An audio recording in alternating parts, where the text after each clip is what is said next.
A quiet but potentially game-changing opportunity may be emerging for the Philippine Navy, one that could significantly strengthen its surface warfare and patrol capabilities in a relatively short period of time. Recent reports suggest that the Philippines is interested in acquiring 3 out of 6 Abukuma-class destroyer escorts from the Japan Maritime Self-Defense Force, JMSDF, as Tokyo prepares to retire several of its older warships. While still unconfirmed officially, the reported interest has drawn attention from defense observers across the region, and for good reason.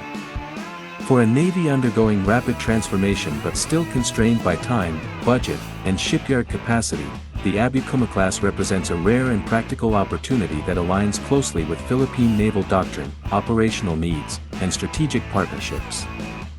The reports stem from recent Japanese media coverage indicating that Japan is preparing to retire a number of older surface combatants, including the Abukuma-class destroyer escorts and the larger Asajiri-class destroyers. These ships, while no longer at the cutting edge of JMSDF requirements, remain capable platforms that could find new life in allied or partner navies. The Abukuma class consists of 6 ships built between the late 1980s and early 1990s. Designed primarily for anti-submarine warfare, ASW, and anti-surface warfare, ASUW, they were optimized for escort and patrol duties, missions that remain highly relevant to the Philippine Navy's current and near-term operational requirements. For the Philippines, acquiring 3 of these vessels could dramatically expand naval presence and combat capability without waiting the many years required for new construction warships. One of the most compelling aspects of the reported interest is the number itself. The Philippine Navy traditionally adheres to a rule of 3 concept when introducing new ship classes into the fleet. This doctrine is built around sustainability and operational balance. Under this structure, 1 ship is typically deployed or operational, 1 is undergoing maintenance or crew training, and 1 is held in reserve or available as a backup.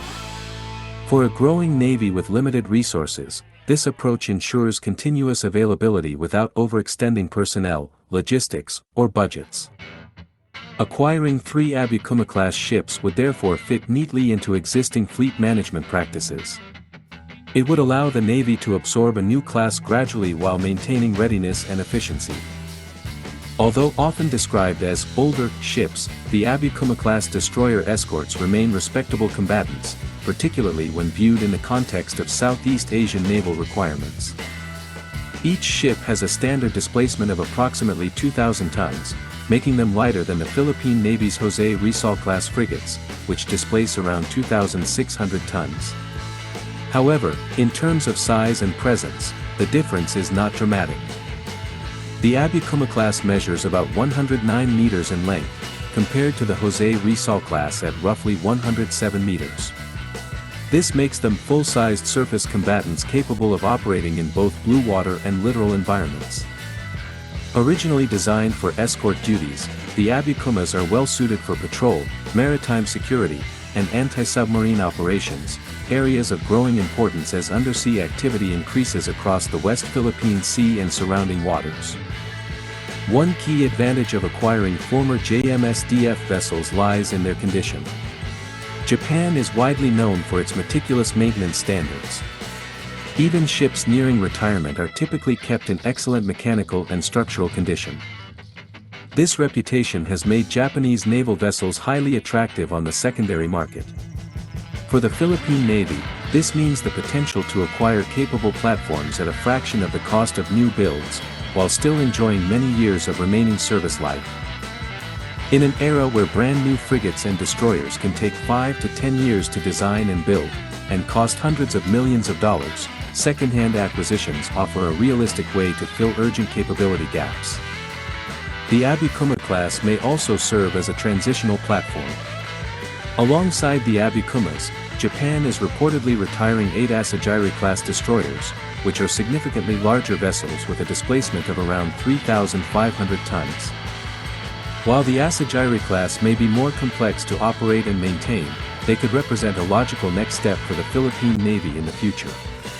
Operating Abukuma-class ships first would allow Filipino crews and support units to gain experience with JMSDF design systems, operational concepts, and maintenance practices.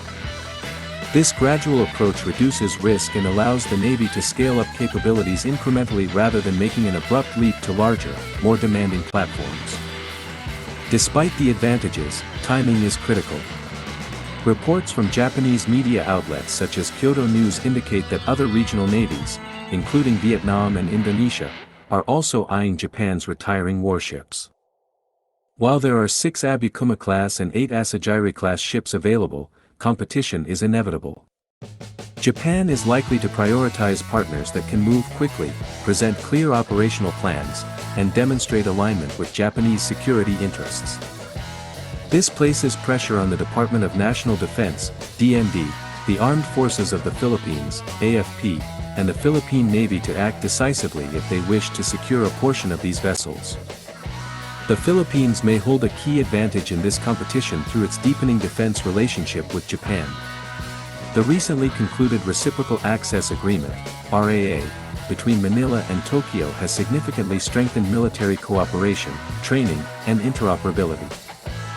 This agreement signals mutual trust and shared strategic concerns, particularly regarding maritime security and freedom of navigation. From Japan's perspective, transferring retired vessels to the Philippines would not only extend the life of these ships but also contribute to regional stability. For the Philippine Navy, operating former JMSDF vessels would further enhance interoperability with Japanese and U.S. forces, especially in combined exercises and coordinated maritime patrols. Acquiring second-hand Abukuma-class ships would provide immediate operational benefits. These vessels could quickly augment patrol coverage, strengthen surface warfare capability, and improve anti-submarine readiness. They would also serve as valuable training platforms for officers and sailors, allowing the Navy to build experience while waiting for newer, more advanced ships to be delivered under ongoing modernization programs. Perhaps most importantly, additional hulls in the water translate directly into greater presence.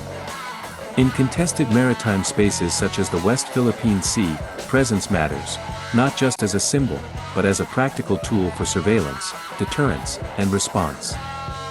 The potential acquisition of Abukuma-class destroyer escorts reflects a pragmatic approach to modernization. Rather than waiting for perfect solutions, the Philippine Navy appears increasingly willing to pursue good enough, now, options that deliver real capability in the near term. This does not replace long-term plans for modern frigates, corvettes, or even submarines. Instead, it complements them by ensuring that the fleet remains operationally relevant during the transition period. Such an approach mirrors the strategies of other middle-power navies, which often combine new construction with carefully selected second-hand acquisitions to manage cost, time, and risk. If the reported interest becomes a formal proposal, the coming months will be critical. Delays could allow other countries to move ahead, potentially closing the window of opportunity.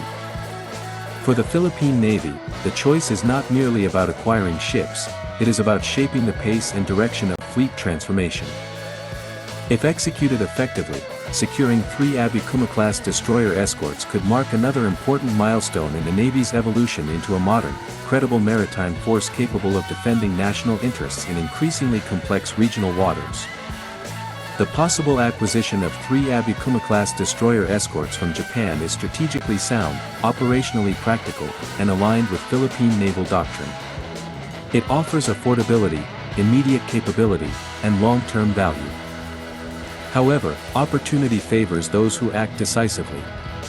As regional competition intensifies, the DND, AFP, and Philippine Navy will need to move quickly if they wish to turn this reported interest into a tangible capability boost. If successful, this move could further accelerate the Philippine Navy's transformation, bridging the gap between today's requirements and tomorrow's ambitions.